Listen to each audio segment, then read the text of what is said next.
Polisi mengungkap bahwa 4 dari 14 tersangka pemerkosa yang berujung pembunuhan Yuyun, siswi SMP di Bengkulu, pernah terlibat kasus kriminal. Kanit Reskrim Polsek Padang Ulak Tanding, Kabupaten Rejang Lebong, Bengkulu, Bribka Sutriyono menyatakan bahwa 4 pelaku pembunuhan Yuyun pernah melakukan tindakan pencabulan, namun tidak pernah diselesaikan secara hukum. Kasus asusila sebelumnya tidak dilaporkan secara hukum, namun diselesaikan secara kekeluargaan.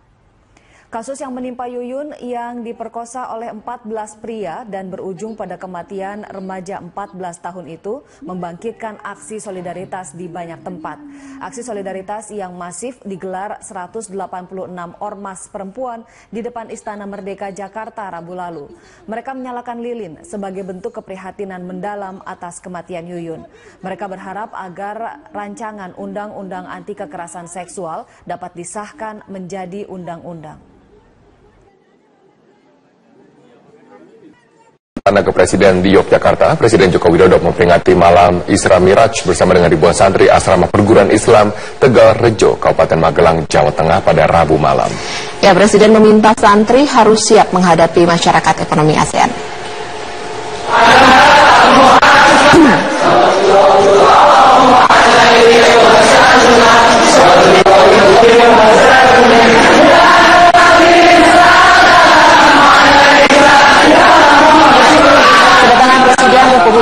Joko Widodo disambut hangat dan juga salawat oleh para ribuan santri dan juga pengurus pondok pesantren asrama perguruan Islam Tegal Rejo, Kabupaten Magelang, Jawa Tengah. Dalam sambutannya, Presiden mengajak para santri untuk siap menghadapi masyarakat ekonomi ASEAN yang sudah dimulai sejak awal tahun 2017, supaya mampu bersaing dengan negara-negara lain, serta dapat memajukan perekonomian Indonesia. Di pondok pesantren asrama perguruan Islam tersebut merupakan salah satu pondok pesantren dengan pembekalan entrepreneur untuk mempersiapkan para jebolan pesantren untuk siap dalam bidang usaha. Usai menyampaikan sambutan, Presiden juga menyempatkan tanya jawab dengan sejumlah santri dan memberikan hadiah sepeda.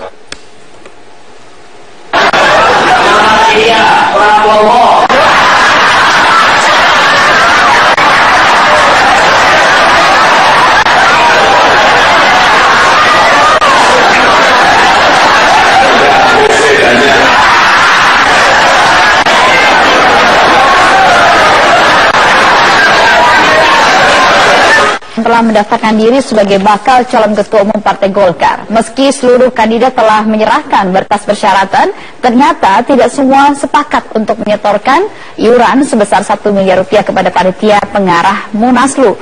Egit Hapsari akan melaporkan informasi terkini dari kantor DPP Partai Golkar di Selipi, Jakarta Barat. Ya, Egit, siapa saja ke-7 kandidat yang telah mendaftar sejauh ini?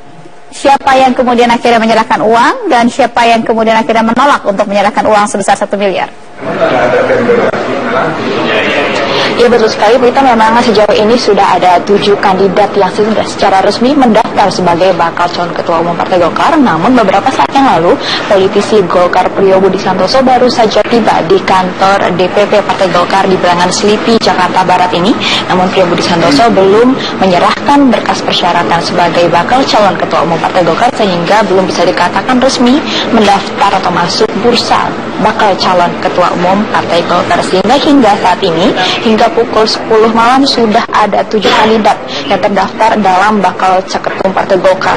Aziz Syamsuddin, kandidat pertama yang mendaftar pada hari Selasa lalu, dan 6 kandidat lainnya menyusul hari ini. Ada Mahyudin Setia Novanto, Ade Komarudin, Syahrul Yassin Limpo, Erlangga Hartarto, dan juga Indra Bambang Utoyo. Namun sebagaimana kita ketahui, ada syarat berupa iuran sebesar 1 miliar rupiah yang harus diserahkan bakal calon ketua umum Golkar untuk bisa masuk ke dalam bursa bakal calon ketua umum Partai Golkar.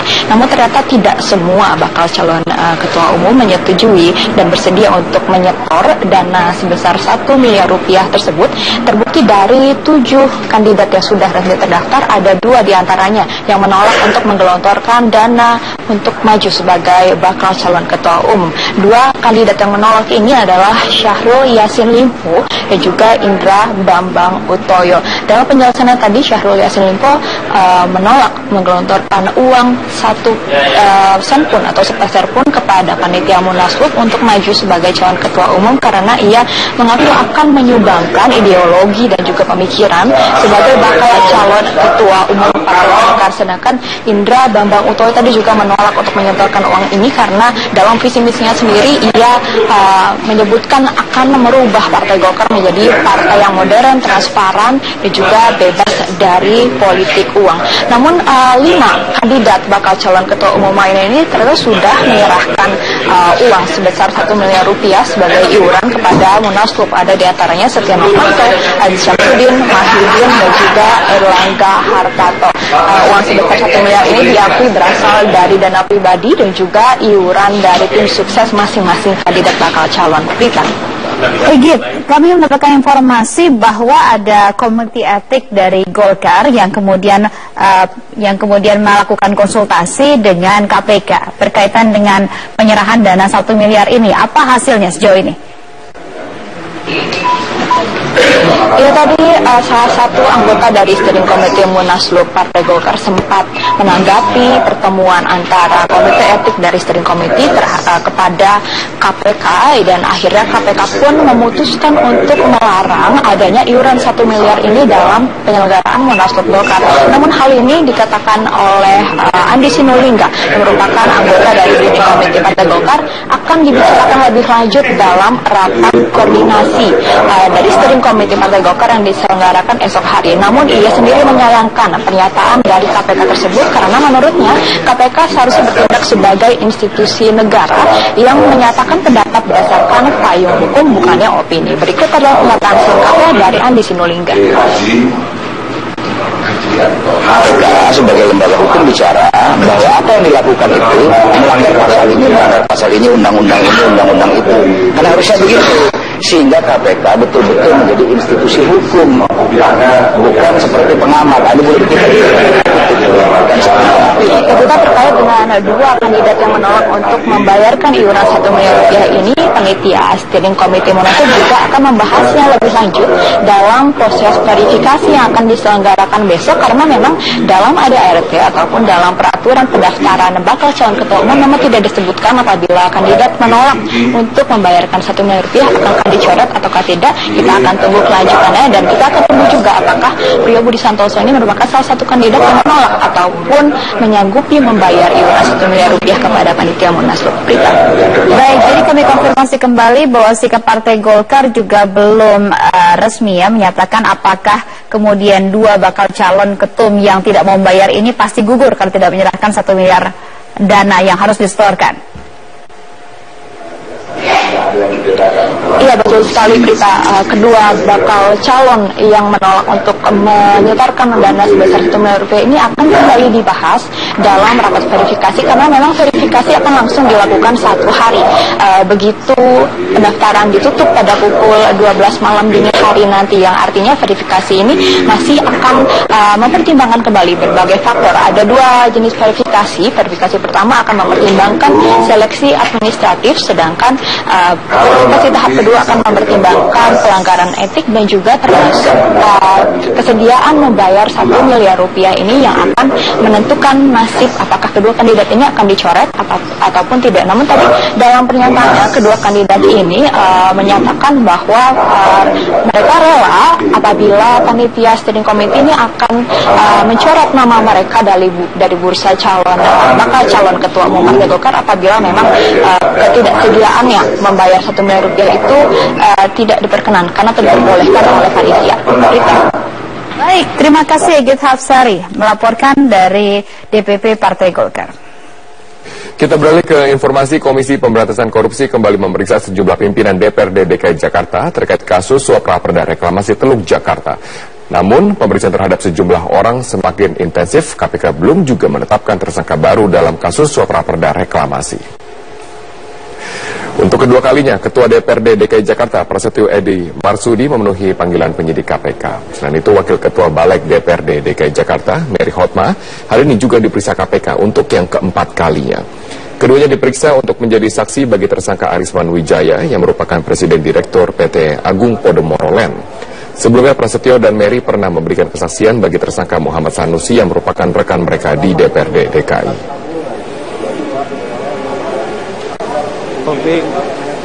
Selain Prasetyo dan Mary, Wakil Ketua DPRD DKI Jakarta yang juga Ketua Balegda M. Taufik mendatangi KPK meski tidak dijadwalkan dalam pemeriksaan. Menurut PLH Kabiro Humas KPK Yuyuk Andriati, Taufik diperiksa untuk M. Sanusi. Keterangan Taufik masih dibutuhkan untuk melengkapi berkas pemeriksaan sebelumnya.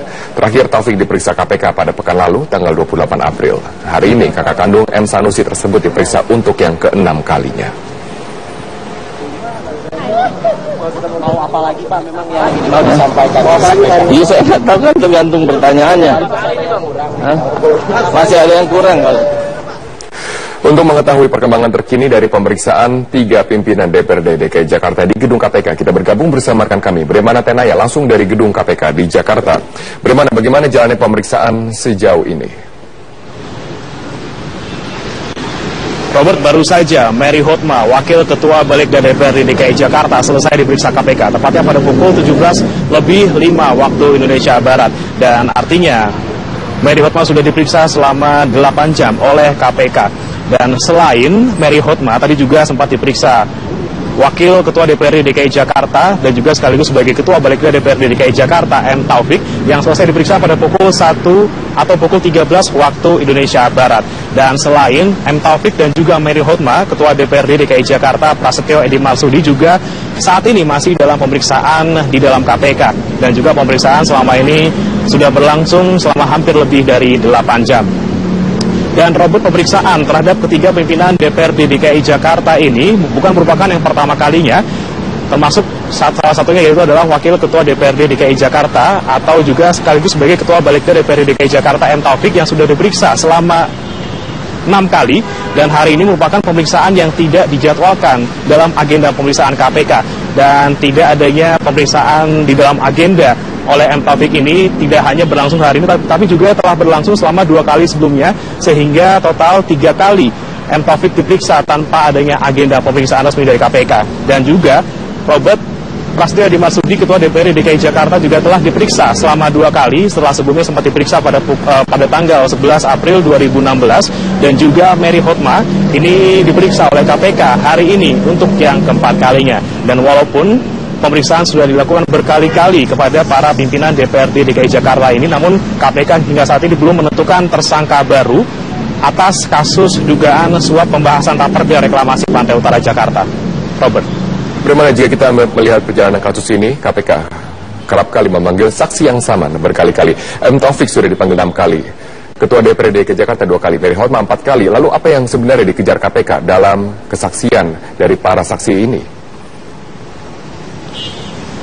Ya, tentunya Robert, KPK ingin mencari lebih dalam atau menggali lebih dalam keterlibatan dari anggota DPRD DKI Jakarta ini dalam kasus dugaan suap pembahasan raperda reklamasi Pantai Utara Jakarta.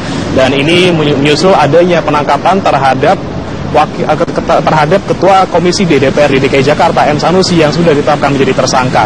Dan memang sebelumnya Robert sempat ada KPK ingin mengetahui lebih jauh tentang adanya pertemuan antara Presiden Direktur PT ASG dengan beberapa anggota DPRD DKI Jakarta, diantaranya Prasetyo Edy Marsudi, M. Taufik, dan juga Selamat Nurdin selaku Ketua Pansus Reklamasi Teluk Jakarta.